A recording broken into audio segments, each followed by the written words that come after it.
Finally Justin Trudeau के इस्तीफे के बाद कनाडा को उनका पीएम मिल चुका है, ऑल्दो टेम्पररी पीएम, लेकिन कुछ टाइम के लिए मार्क कार्नी ही कनाडा के पीएम रहने वाले हैं। कब तक?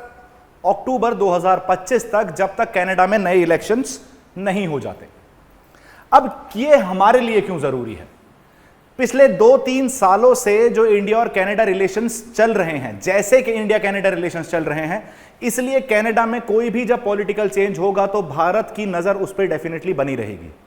साथ ही यूएस और कनाडा के बीच में जो ट्रेड वॉर चल रही है, ऊपर से जो यूएस के स्टेटमेंट है कि वो कनाडा को एक 51st स्टेट की तरह देखता है यूएस के, या उसे 51st स्टेट बना लेगा, तो ये भी कैनेडियंस के लिए एक बड़ा चैलेंज है। अब उनकी मार्क कार्नी से काफी ज्यादा उम्मीदें हैं कि इंडिया के साथ भी शायद वो रिलेशनशिप बेटर कर पाएंगे, हो सकता है यूएस के साथ भी वो रिलेशनशिप बेटर कर पाएंगे।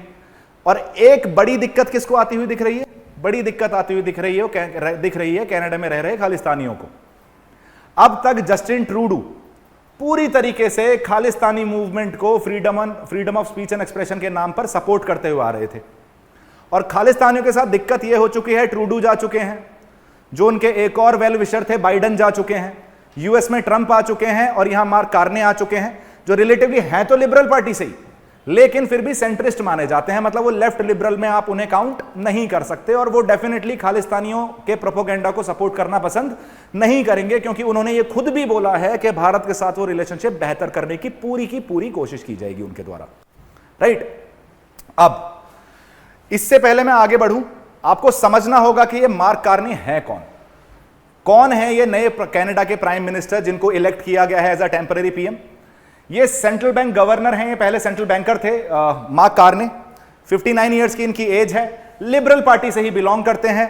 ट्रूडो को रिप्लेस करके अब ये लिबरल पार्टी के चीफ बन चुके हैं और कनाडा के पीएम बन चुके हैं। कार्नी एक ऐसे टाइम पीरियड में कनाडा के पीएम बन रहे हैं जब उन्हें अगले 6 महीने के अंदर इलेक्शंस भी कंडक्ट कराने हैं, भारत से भी रिलेशन बेटर करवाने हैं, और साथ के साथ यूएस से चल रही ट्रेड वॉर और टसल को भी रिजॉल्व करना है। कार्नी ने लगभग 86% वोट जीते हैं अपनी पार्टी के, और इन्होंने जो फाइनेंस मिनिस्टर हैं क्रिस्टिया फ्रीलैंड को इस इलेक्शन में हराया है और इस पद को हासिल किया है, राइट। आप यह भी समझने की कोशिश कीजिए कि जब से ट्रंप एडमिनिस्ट्रेशन आई है, वो कनाडा के साथ रिलेशनशिप में जो आपको एक ट्रेडिशनल एलाइज देखने को मिलते थे, एक एज ओल्ड फ्रेंड देखने को मिलते थे, यूएस और कनाडा रिलेशनशिप में थोड़ी सी खटास आती हुई दिखती है, रिलेशनशिप में थोड़ी सारनेस आती हुई दिखती है, थोड़ी बिटरनेस आती हुई दिखती है। क्यों दिखती है? ट्रंप का कहना है कि वो कनाडा के ऊपर, कैनेडियन प्रोडक्ट्स के ऊपर 25% टैरिफ बढ़ाने वाले हैं, जो दोनों के बीच में ट्रेड वॉर का इशारा करता है, जो दोनों के बीच में टैरिफ रिलेशंस को खराब करने की एक पहले कदम की तरह देखा जा रहा है, राइट। इसके जवाब में जो मार्क कार्नी है, उन्होंने सीधे सीधे बोला है कि वो ट्रंप से ये जो जंग चल रही है, ये जो ट्रेड वॉर चल रही है, इसको डेफिनेटली जीतेंगे।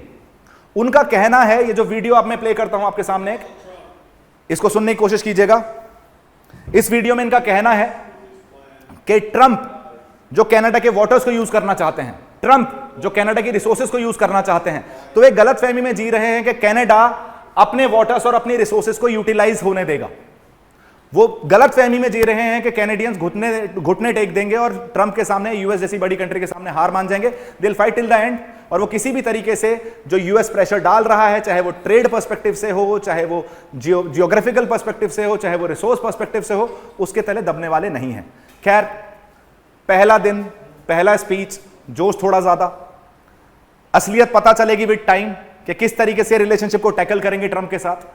दूसरी चीज इन्होंने क्या बोली है? इन्होंने बोला है कि भारत के साथ रिलेशनशिप को बेटर किया जाएगा। देखो, पिछले 2-3 साल के एपिसोड्स देखने की कोशिश करो आप।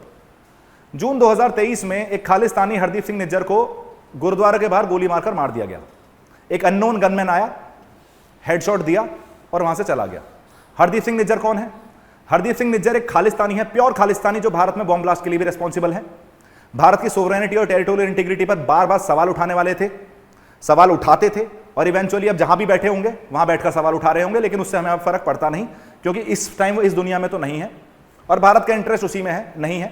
अब कनाडा ने एलिगेशंस क्या लगाए कि इस किलिंग में डायरेक्टली कौन इन्वॉल्व है? इंडिया इन्वॉल्व है। क्या बोला गया कि जी हमारे पास क्रेडिबल एलिगेशंस हैं, क्रेडिबल एविडेंस नहीं है, क्रेडिबल एलिगेशंस हैं कि भारत हरदीप सिंह निज्जर की, एक कैनेडियन सिटीजन की किलिंग में डायरेक्टली शामिल है। भारत ने बोला, भाई तेरे पास क्रेडिबल एलिगेशंस हैं, क्रेडिबल एविडेंस भी दिखा दे। अगर तू क्रेडिबल एविडेंस दिखाएगा तो मैं अपने एंड पे कुछ रिसर्च करना शुरू करूं, कुछ इन्वेस्टिगेट करना शुरू करूं। 2 साल हो गए लगभग इस स्टेटमेंट को, लेकिन आज तक कोई क्रेडिबल एविडेंस नहीं आए। लेकिन इस बीच में काफी कुछ हो गया। क्या हो गया? वहां से इंडिया ने अपने जितने भी डिप्लोमेट्स थे उन्हें वापस बुला लिया। इंडिया के अंदर जितने भी कैनेडियन डिप्लोमेट्स थे उन्हें वापस कनाडा भेज दिया गया। ये टसल इतनी ज्यादा एस्केलेट हो गई कि जो 2 फ्रेंडली कंट्री हैं, 2 डेमोक्रेसी हैं, जो एकदम अच्छे रिलेशंस में चलती थी, उनके बीच में रिलेशंस काफी ज्यादा बिटर हो गए। अब इनकी एक बहुत बड़ी जिम्मेदारी है कि ये जो रिलेशनशिप खराब हुए हैं, जो खालिस्तानी प्रोपेगेंडा कनाडा के अंदर चल रहा है, और थोड़े टाइम में हो सकता है कि आपको यूरोपियंस ही वहां से बाहर भागते हुए दिखे, वहां केवल सरदार ही मिले, आपको सिख पॉपुलेशन ही दिखे, वो जो खालिस्तानी है वो वही आपको रूल करते हुए मिले, क्योंकि डायरेक्टली पॉलिटिक्स को तो डोमिनेट करना शुरू कर दिया है उन्होंने। उनकी जो पार्टी है national democratic party, which is being run by Jagmeet Singh Jaggi, पूरी तरीके से वो खालिस्तानी एंगल को सपोर्ट करती है और उसके पास पॉलिटिकल पावर भी है। ऐसे केस में ट्रूडो की तो मजबूरी थी कि भाई उसे अपनी सरकार बचानी तो खालिस्तानी को सपोर्ट करना पड़ेगा। लेकिन अब जो इलेक्शंस होने वाले हैं अक्टूबर में, उसमें देयर आर हाई चांसेस कि जो राइटिस्ट पार्टी है, जिसे अक्टूबर में एक सर्वे हुआ था जिसमें लगभग 42 to 43% पॉपुलेशन उस राइटिस्ट पार्टी को सपोर्ट कर रही थी, उसके आने के बाद से जो बचा कुचा खालिस्तानी प्रोपेगेंडा कनाडा के अंदर चलता हुआ दिखता है, उसको भी दबा दिया जाएगा। और यही कारण है कि यूएस और कनाडा में तो पनाह मिल नहीं रही। अब जो इनके वेल विशर्स थे वो वहां से गायब हो चुके हैं। तो अब ये कहां पहुंच चुके हैं? ये यूके पहुंच चुके हैं, जर्मनी पहुंच चुके हैं। अभी थोड़ा टाइम पहले, 3-4 दिन पहले आपने देखा कि डॉक्टर एस जयशंकर के ऊपर भी एक खालिस्तानी एक्टिविस्ट ने या खालिस्तानी टेररिस्ट ने, सेपरेटिस्ट ने आपने अटैक किया उसके ऊपर, उनके ऊपर। तो ये भी है कि यूके भी अब सेफ नहीं है। यूके भी freedom of speech and expression के नाम पर खालिस्तानी प्रोपेगेंडा को रन कर रहा है। उनको यह समझने की जरूरत है कि सेम चीज भारत में भी की जा सकती है उनके साथ। उनके हाई कमीशन को भी वेंडलाइज किया जा सकता है अगर वो भारत के साथ सेम चीज करते हैं। और हम भी बोल सकते हैं कि भाई freedom of speech and expression, हमारी कोई गलती नहीं, हम कैसे रोक लें यार? जब तुम पे नहीं रोक रहे तो हम कैसे रोक पाएंगे? तो इवेंचुअली देखते हैं, अभी स्टार्टिंग है। जैसे मैंने बोला, पहला दिन, नई नई कुर्सी, नया नया जोश, तो वादे तो बहुत सारे हैं, कौन कौन से फुलफिल हो पाएंगे वो टाइम पता चलेगा। भारत और कनाडा का रिलेशनशिप कैसा है? उम्मीद है बेहतर होगा, कोशिश करेंगे रीबिल्ड करने की रिलेशनशिप, लेकिन बाकी सच्चाई तो समय ही बताएगा। और दूसरी चीज यह है, ये परमानेंट पीएम नहीं है, ये अगले 6 महीने के लिए आए हैं। और तीसरी चीज, सेम पार्टी से बिलोंग कर रहे हैं। पार्टी तो वही है ना, लिबरल पार्टी, प्रोपेगेंडा भी वही है। तो मुझे, अगर मेरी राय मानेंगे आप, तो कोशिश की जाएगी, लेकिन वो केवल सरफेस लेवल पे की जाएगी। रियलिटी में अगले कुछ महीने में कोई ज्यादा चेंजेस आपको देखने को नहीं मिलेंगे। असली चेंजेस आपको तभी आते हुए दिखेंगे जब अक्टूबर 2025 में फाइनल इलेक्शंस हो जाएंगे और कोई नई पार्टी चुन के आएगी नेक्स्ट 5 इयर्स के लिए। और उसके बाद किस तरीके से डिप्लोमेटिक रिलेशंस को वापस रीइंस्टेट किया जाता है, किस तरीके से रीबिल्ड किया जाता है, वो देखने वाली चीज रहेगी। फिलहाल के लिए ये 6 महीने के जो टेम्पररी प्राइम मिनिस्टर हैं, इन्हें की कोशिश होनी चाहिए कि जो टर्बुलेंट पीरियड चल रहा है कैनेडियन पॉलिटिक्स के अंदर, इसे थोड़ा शांत किया जाए। यूएस के साथ जो ट्रेड वॉर चल रही है उसे थोड़ा सा रिजॉल्व किया जाए। इंडिया के साथ जो रिलेशन खराब है उन्हें थोड़ा सा बेटरमेंट की तरफ ले जाने की कोशिश की जाए, उसे थोड़ा सा अपवर्ड ट्रैजेक्टरी की तरफ ले जाने की कोशिश की जाए। This was all from my and. Thank you so much guys. मिलता हूं आपको ऐसे ही इंटरेस्टिंग वीडियो के साथ अगले वीडियो के अंदर। Thank you so much guys.